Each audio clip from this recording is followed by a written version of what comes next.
नमस्कार दोस्तों। आज हम पढ़ेंगे मुंशी प्रेमचंद्र द्वारा रचित एक सुप्रसिद्ध कहानी अंधेर। तो चलिए शुरू करते हैं। साठे में नागपंचमी के दिन सभी जवान लड़कों ने अलग अलग रंगों की कुश्ती के कपड़े सिलवाए। ढोल नगाड़े बज रहे थे क्योंकि कुश्ती का मुकाबला होने वाला था। महिलाएं आंगन को गोबर से लीप कर गीत गाती हुई नाग देवता को पूजने के लिए कटोरी में दूध लेकर जा रही थी। साठे की तरह ही पाठे दोनों गंगा किनारे बसे एक गांव थे। दोनों ही गांवों के बीच हमेशा से ही मुकाबले होते रहते थे। साठे के लोगों को गर्व था कि उन्होंने अभी पाठे वालों को के सिर नहीं ठाने थे। ठीक इसी तरह पाठे वालों को भी इस बात का घमंड था कि उन्होंने कभी साठे वालों को किसी मुकाबले में जीतने नहीं दिया था। साठे वाले लोग हमेशा ये गाना गाते थे, साठे वाले हैं कायर, पाठे वाले हैं और हमेशा हमेशा रहेंगे सरदार। वहीं साठे वाले गाते थे, हम हैं साठे, हाथ जले तो रखते साथ तलवार, पाठे वालों को हराने के लिए है हमने अवतार। आपस में इस मुकाबले को साठे और पाठे के बच्चे अपने खून में ही लेकर पैदा होते थे। आपसी मुकाबले को दर्शाने का सबसे अच्छा मौका नागपंचमी का ही होता था। इस दिन के लिए दोनों जगहों में साल भर तैयारियां होती रहती थी। दोनों गांवों में जाबाज कुश्ती के लिए अखाड़े पर उतरते थे। साठे वालों को गोपाल पर खूब गर्व था और पाठे वालों को बलदेव की ताकत पर। आज भी बलदेव और गोपाल मैदान पर उतरे थे। दोनों अपनी अपनी ताकत दिखा रहे थे। इसमें जीतने का जुनून था। लोग भी उसके दाव पेच देखते रहते थे। तभी अचानक खुशी की लहर दौड़ पड़ी। अपनी खुशी का इजहार करने के लिए कुश्ती देखने के लिए खड़े लोग कभी पैसे उछालते, कभी टोपी तो कभी बर्तन व बताशे उछालते। वहां मौजूद लोगों ने गोपाल को गोद में उठा लिया और जश्न मनाने लगे। बलदेव और उसके जीतने की आस रखने वाले लोग मन ही मन निराश हो गए। रात में 10 बजे का समय था। हल्की बिजली चमक रही थी, बारिश पड़ रही थी और पूरी तरह अंधेरा था। सिर्फ वहां अब मेढकों की ही आवाज आ रही थी। अंधेरा इतना गहरा था कि साठे की झोपड़ियां भी नजर नहीं आ रही थी। गांव से थोड़ी दूर पर खेत थे जहां फसल लहलहा रहे थे। वहां जंगली जानवरों की आवाज ही आती थी। इसके अलावा कोई दूसरी आवाज नहीं आती थी तो रोंगटे खड़े हो जाते थे। उस अंधेरे में आग की लपटें ही सहारा होती थी। उस लहलहाते खेत की रखवाली करने का जिम्मा हर रात को किसी न किसी का होता था। अब किसानों को गांव था तो खेती बाड़ी की चिंता तो करना तो बनता ही था। इस रात खेती की देखरेख करने का जिम्मा गोपाल का था। चारों तरफ काली अंधेरी रात थी। वो खेतों के आसपास ही था, लेकिन नींद बहुत तेज आ रही थी। वो किसी तरह से अपनी नींद को भगाने की कोशिश कर रहा था। इसकी कोशिश में कुछ देर बाद गोपाल हल्की आवाज में गाने लगा। तभी गोपाल को पा, पाँव की आहट सुनाई दी। कान लगाकर गोपाल इन आहटों को सुनने लगा और अब उसकी नींद भी गायब हो गई थी। वो डंडा हाथ में लेकर इधर उधर देख रहा था।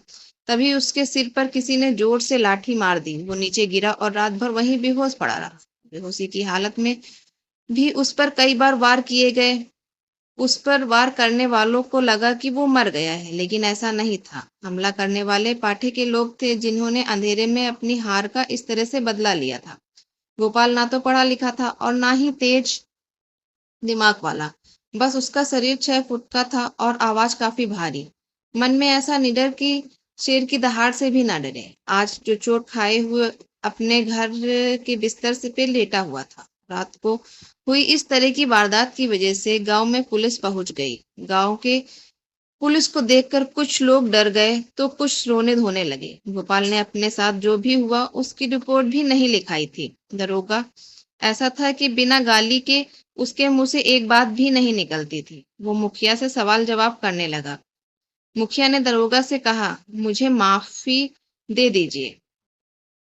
दरोगा ने पूछा कि अगर मुझे इसी तरह से तुम्हें माफ करना होता तो मैं यहाँ क्यों आता।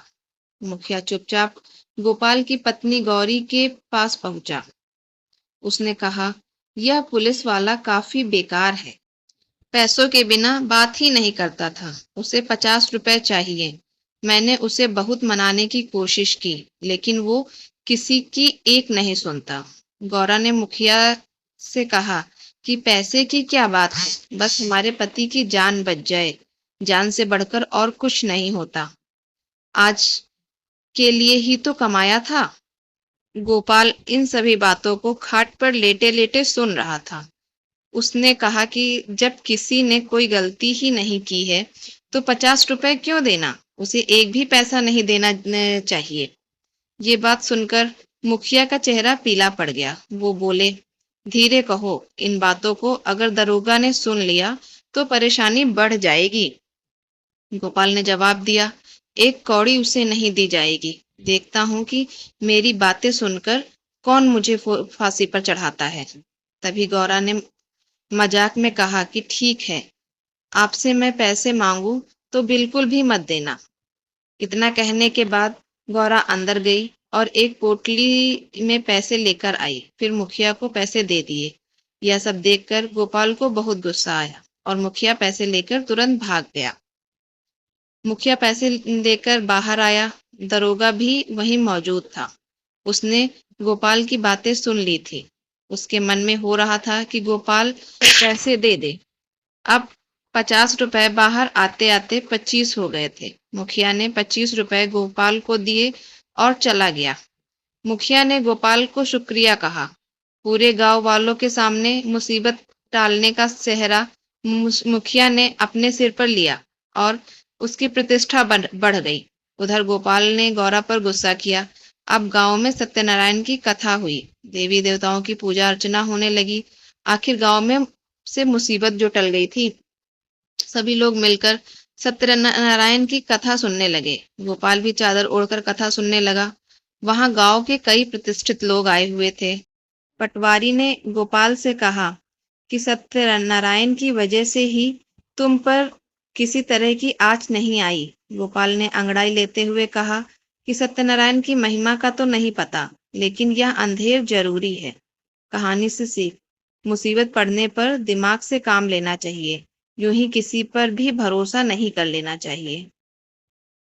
फ्रेंड्स, ये कहानी आपको कैसी लगी मुझे कमेंट करके जरूर बताइएगा और ऐसी ही रोचक और प्रेरणादायक कहानियों के लिए मेरे चैनल पर बने रहिए। Please like, share and subscribe my channel. Bye bye, thank you.